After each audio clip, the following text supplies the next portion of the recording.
Well, it's time for all tonight's sport with Brandon Cook.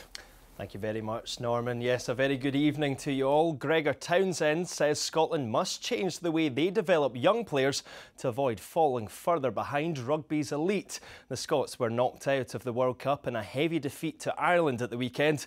Jamie Borthwick reports from France. Yes, it ended not with a bang, but with a whimper. Scotland were outclassed here in Paris on Saturday night.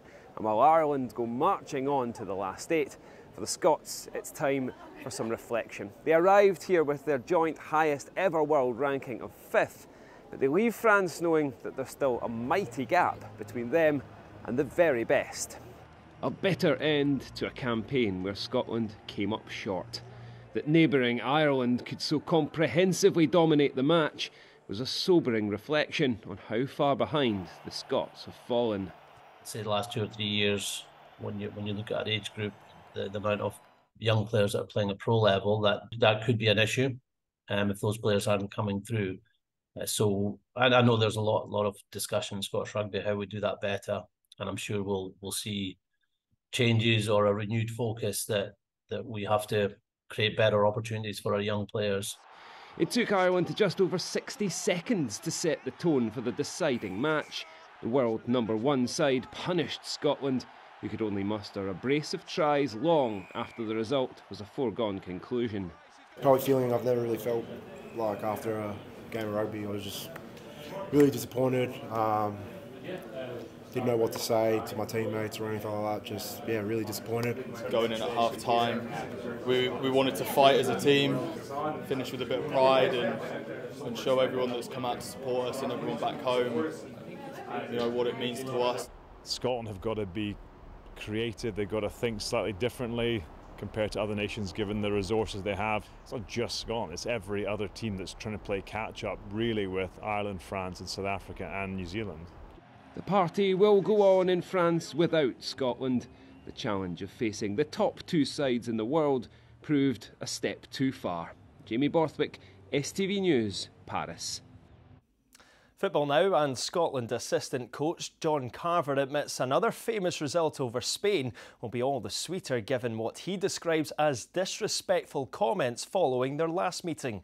Well, Spanish midfielder Rodri described Scotland's style of play as rubbish when his team were beaten at Hampden. The Scots are hoping to cause yet another upset on Thursday in Seville. I've got to be honest, I didn't like it.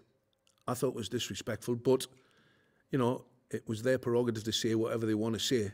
Whether they wanted to use that as an excuse, I don't know. But as far as I'm concerned, it agitated me. And I'm sure it would have got to some of the players.